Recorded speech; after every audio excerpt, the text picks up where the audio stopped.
What's their energy right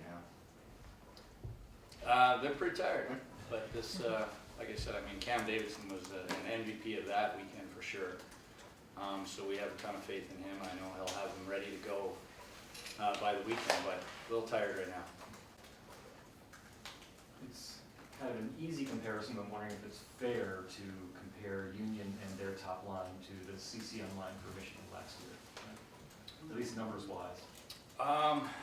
You know what, I want to look before I answer that. We just started today because I think they might split them up actually as well. They're not always together. I mean, I'm sure they are in the power play, but we're just going through it. So before I don't necessarily want to answer until we get a chance to see them a little more on tape. That's cool. But it's just as far as offensive firepower, does that kind of pique your attention? Well, as far as those two, for sure. I mean, they are obviously great goal scorers. And they also, I mean, I do have familiarity with that program. And I mean, I'm most impressed with like their work ethic, their grit. They've got a great culture there.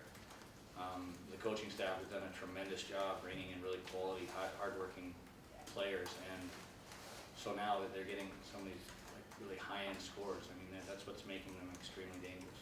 Obviously, Liam Folks was the story of the last game on the but what would you think about that line of Richard, Barrow, and Folks? It seems like even in double overtime, they were just flying.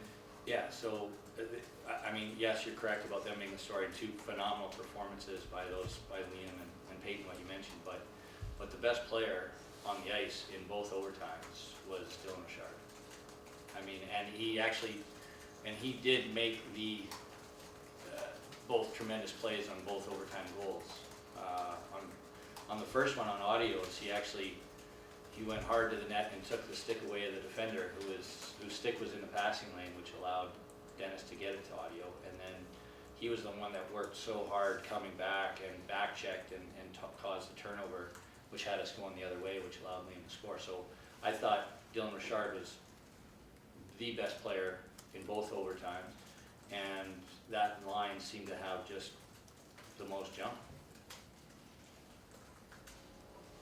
Your freshmen in general, Dennis gets a lot of attention, Peyton gets a lot of attention, but this class as a whole, for you, you obviously had to count on them a lot this season to have an impact, but are they maybe even exceeding what you're expecting out of them? Yeah, for sure they are. And it's great to see in such important games like this, really, like, obviously, 2-1 after how many periods we had to play, winning a game in double overtime.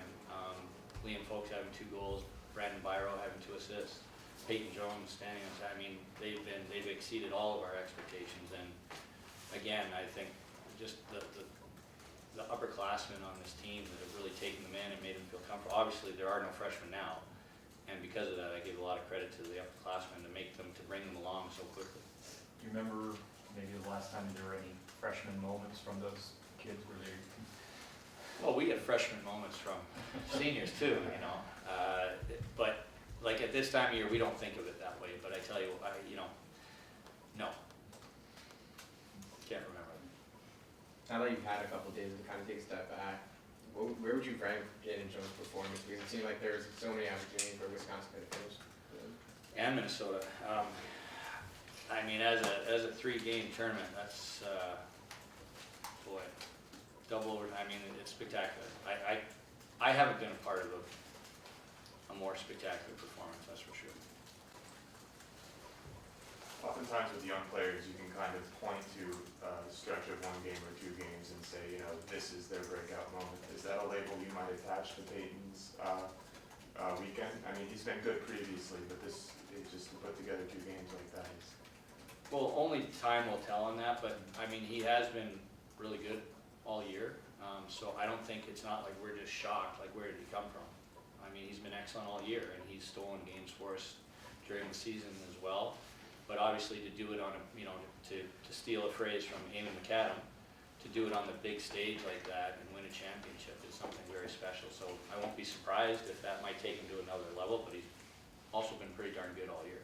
What are you telling the team in a sense that obviously you guys haven't been in this spot before? What are you telling them in terms of the sense that how to act when you're there? We haven't had any conversation yet, but I mean, I'm very impressed with them as hockey players and as students. Obviously, they've had a great academic year, but I'm probably equally impressed with how they handle themselves. I don't think we have to you know, we have great leadership, and our leaders I am positive, are leading them in a direction. They're not, I don't think we have to worry about how they represent themselves. I will tell you that it is really hard to get there.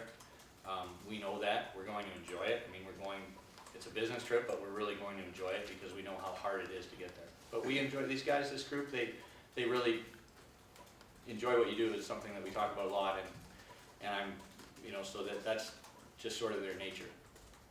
How do you work the balance of being able to enjoy and savor the accomplishment and what you guys have done versus, you know, you could have 4 games? Yeah, well, I think you have to go through it, like you can't force it. So today was a little light and lighthearted, but we're getting to work on Wednesday, and I think that's what you have to do. They're very tired right now, we have to let them rest and enjoy it, but then we're getting back to it. So I think, again, the mentality, I think the questions are similar. The mentality of the leaders is what's going to really shape it, and I have a lot of faith that they will approach it the right way. I know it's kind of difficult to step back and look big picture when you're in the midst of something, but I'm going to ask anyway. We hear so many times from coaches that, you know, next X amount of year of their program, they want to achieve this. When you got here, your time frame for this program, I mean, safe to say it's ahead of where you expected on time with? I mean, you look at not just what you guys have done this year, but last year, and kind of building into this too. We didn't have a timeline. We have a checklist Okay. of things that we want to accomplish at some point. Yeah. We didn't put a number of years on it. The only thing that we concentrated on was setting a great foundation, and you know the players, the Dan Laux, the Tommy Olczeks, the Patrick Cowdizes, the David Glens. I mean, you can go on and on and on, but those are the guys that really came with a really strong understanding that they wanted to build a foundation, and that's the only urgent time thing we had. We wanted to build a foundation right now and do that, and I think those guys did it tremendously, among many others, did it tremendously, but other than that, we didn't really have a time on any of it.